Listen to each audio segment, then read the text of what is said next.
Obviously, we've got the Maris Bradis mandatory, which we have to work on. But we look forward to, not just the next few fights, but his entire career with us, and I think he's a very special fighter.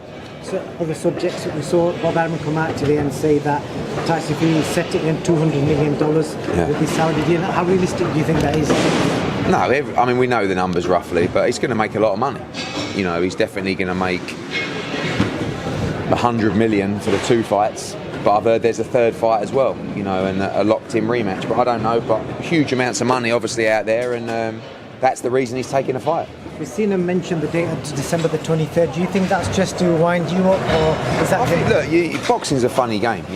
I'm sure the fight's happening, and I'm sure it's signed. But obviously, you need to get it signed to stop Filip Hrgović from being ordered for the mandatory as well. And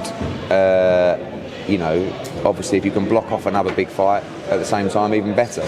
But no, I'm like I said, there's a huge amount of money in the fight. I'm sure the fight's happening. When it happens, or if it happens, I hope it does, because it's really important for boxing. If it happens on that date, does that make you think twice about that date? Would you go a week later? Yeah, maybe. I mean, I think we want to bring big fights to Britain. All these big fights seem to be escaping Britain right now. So we'll see what the board say about Ben Eubank, and then we go from there. Eddie, what's the latest with Skills Challenge? I know you work quite closely with them, but it seems like they're no longer going to be involved in sport. Is that the case in boxing? I think right now, yeah. Obviously we had a deal that we agreed with them to fight Wilder, as did Deontay Wilder, but they couldn't deliver it. So we look at other options now, but I think at the moment not proceeding in the boxing market. Are you willing to meet up with this new guy, Turkey, and maybe talk to him about? I'm sure we will. I mean, look, we have the biggest stars in the game. Huge fights to take there. We've taken the only 2 boxing events there so far that have happened, and I'm sure we'll be back there in the future.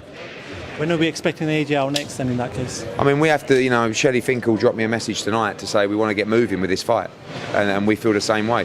Like I said earlier, these little fights like Fury Usyk make these other fights actually happen, because the fighters are like, come on, let's get it made. And I think it'll give Joshua Wilder a kick up the bum as well. So hopefully we can get it made. If we do get it made, I don't think he'll fight in December. But if we don't, then he may fight in December. Can that fight happen without the backing of any Saudi? Yes, absolutely, it's huge.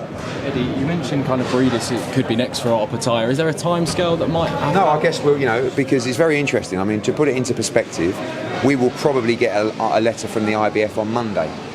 Where was our letter for Filip Hrgović? Do you know what I mean? So it's one rule for one and one rule for the other. But I'm sure they'll push for that fight quite quickly.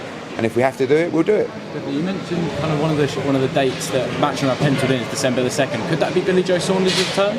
Maybe. It might be a little bit early, but I'm talking to Billy this week, and I will expect him to be back in December. And one of your fighters that is scheduled to return is WBA light heavyweight champion Dimitri Bivol. Yeah. Could he land on his own show, or could that go on Devin Haney's show on December 9th? There is talks about him possibly fighting on the Haney show, but we're in talks with DAZN.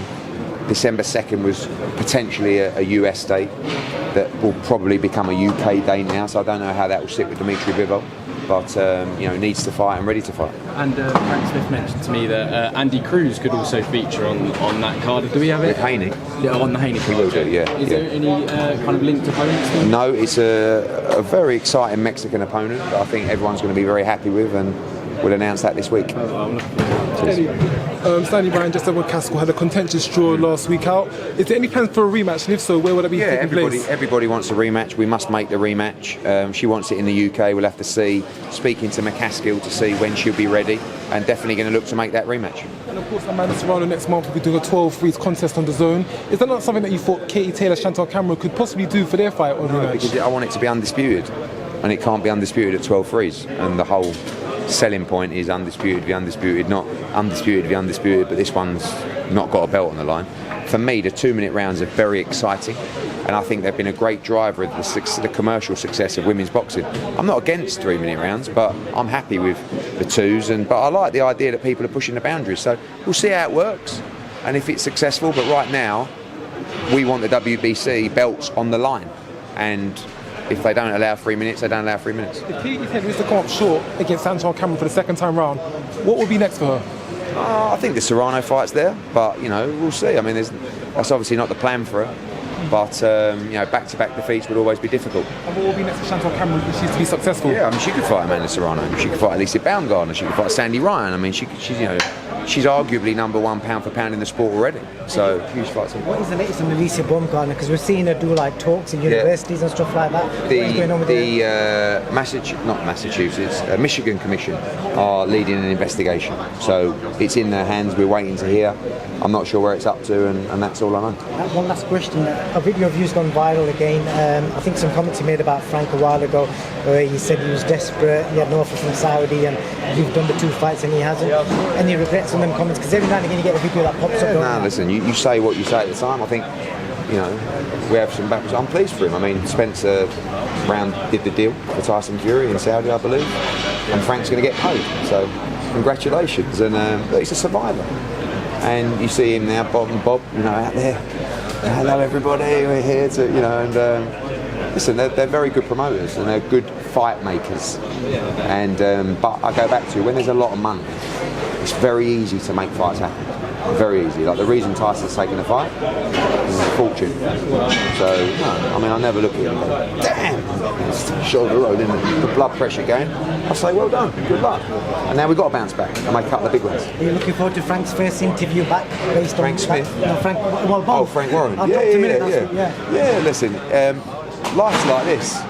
Boxing's like this. He knows just as well as I do that when you're up here, this is coming. And when you're down here, this is coming. So you ride the waves and we move on to Wood Warrington. Bye, boys.